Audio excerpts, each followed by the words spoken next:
Patna high court में आज एक महत्वपूर्ण केस की हियरिंग होने वाली है। आप देख सकते हैं कि 2 तारीख और 30 नंबर पर यह केस लिस्टेड है। इसके अलावा 2 और महत्वपूर्ण अपडेट है दोस्तों कि बीपीएससी टीएडी का एग्ज़ाम डेट बढ़ने वाला है क्या, इसको लेकर के अभ्यर्थी के द्वारा जब बीपीएससी ऑफिस में फ़ोन किया गया तो क्या जवाब आया है। और साथ ही साथ मैं आपको बता दूं कि बीपीएससी के चेयरमैन की तरफ से सर्टिफिकेट के मान्यता को लेकर कौन सा सर्टिफिकेट वैलिड होगा, इसको लेकर के एक महत्वपूर्ण ट्वीट आया है। तो इन तीनों न्यूज़ पे हम लोग चर्चा करेंगे। आप लोगों से निवेदन है कि आखिरी तक बने रहिएगा और अगर अभी तक सब्सक्राइब नहीं किया है आपने तो चैनल को सब्सक्राइब भी कर लीजिएगा और वीडियो को लाइक और शेयर कीजिए।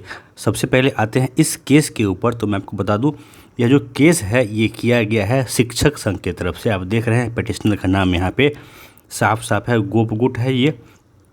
इसके अलावे इस केस की अगर मैं बताऊं सच्चाई तो इसकी हियरिंग कल भी हुई थी। यह केस कल 51 नंबर पे लिस्टेड था और कल इस केस में क्या हुआ पहले ये जान लीजिए। ये जो पहले केस किया गया है किन मांगों को लेकर के किया गया है ये जानना ज़रूरी है।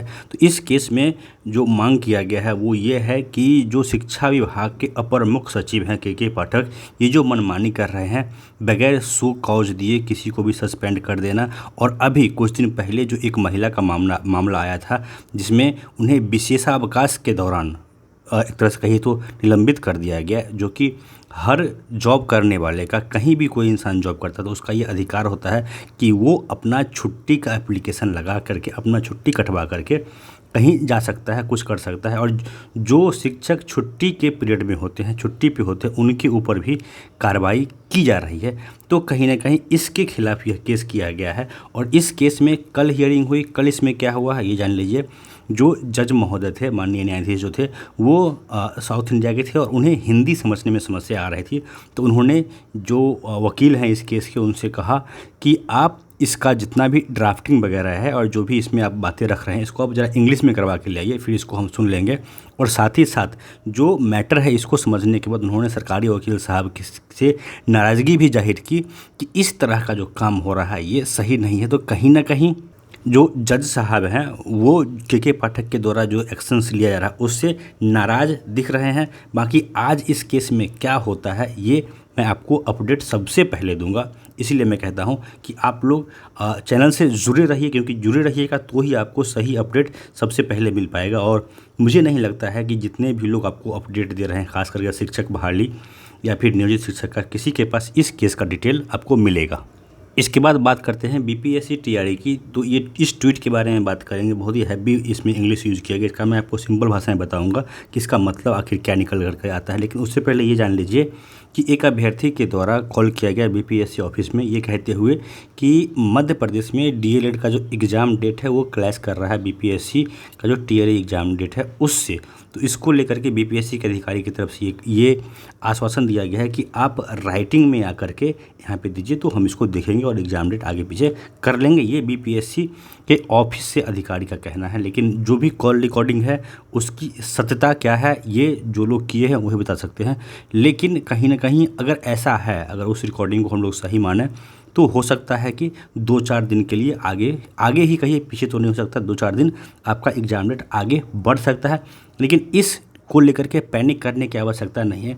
जो एग्ज़ाम आपका 24 को होना है, अगर वो एग्ज़ाम आपका 28 को होगा, इससे कोई खासा फ़र्क नहीं पड़ने वाला है। जिनकी तैयारी सही है, जो पूरी ईमानदारी से तैयारी कर रहे हैं।